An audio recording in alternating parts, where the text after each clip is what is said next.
Bonjour à tous, aujourd'hui je vais vous expliquer comment utiliser la friandise pour éduquer votre chien. Alors il y a plein de petits trucs et astuces à connaître pour pouvoir l'utiliser correctement. Car si vous l'utilisez de la mauvaise manière, vous pouvez soit avoir un chien trop excité, soit avoir un chien qui même avec la friandise n'arrive pas en fait à vous écouter. Donc on va voir ça tout de suite. Allez, c'est parti!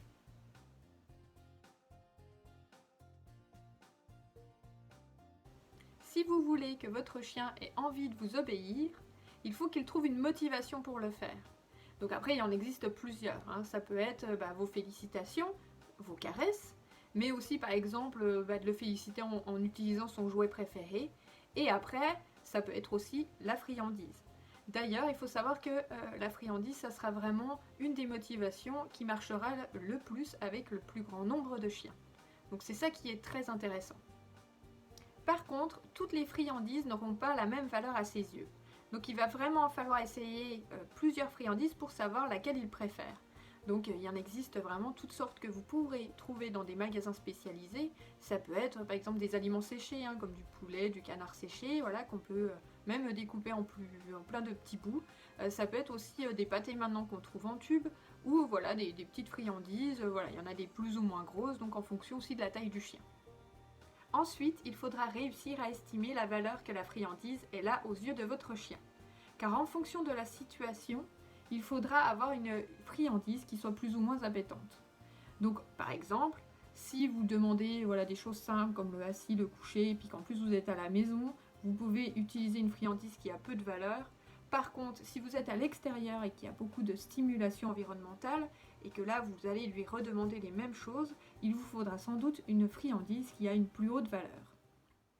Je l'explique souvent comme ça, c'est-à-dire que là, si l'environnement est à ce niveau-là et que votre friandise, elle est à ce niveau-là, votre chien, il y a peu de chances que vous obtenez son écoute.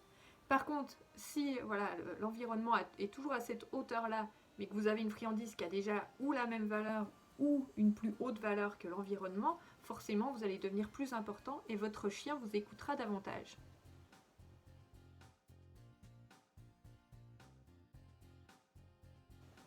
Dans le début des apprentissages, on va utiliser la friandise comme un leurre. Le but, c'est qu'il la suive en fait du bout du nez. Et donc ça sert vraiment à enclencher en fait les mouvements que l'on souhaite obtenir.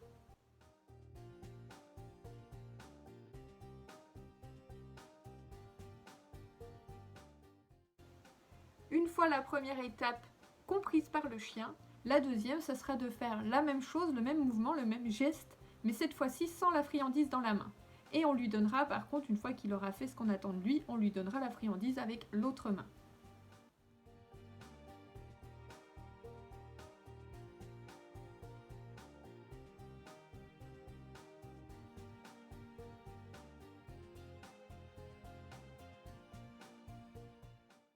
Si l'on souhaite évoluer dans les demandes que l'on fait à notre chien, on va diminuer en fait nos gestes de plus en plus. Et c'est pareil pour la friandise, on va l'utiliser plus aléatoirement. Un coup il l'a, un coup il l'a pas. Par contre, on garde toujours la félicitation verbale, car c'est aussi ça qui va garder sa motivation. Bien entendu, l'idée c'est d'arriver à obtenir l'obéissance de notre chien sans avoir besoin d'utiliser une friandise.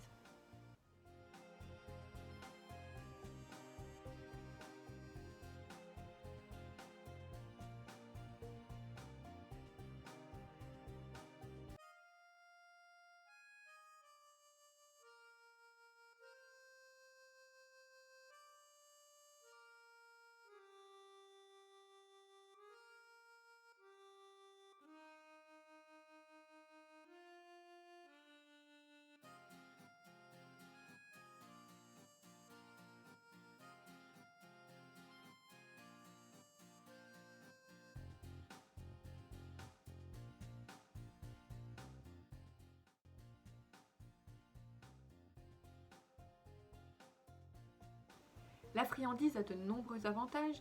Elle permet de créer un lien beaucoup plus facilement avec son chien, mais aussi d'instaurer une confiance plus rapidement.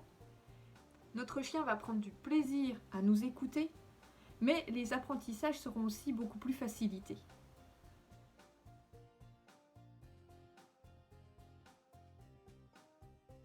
on peut parler de 2 inconvénients à l'utilisation de la friandise.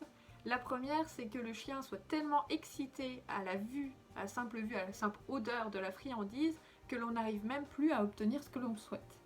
Et la deuxième, c'est de ne jamais réussir à s'en séparer, de toujours l'utiliser dans toutes les demandes que l'on fait.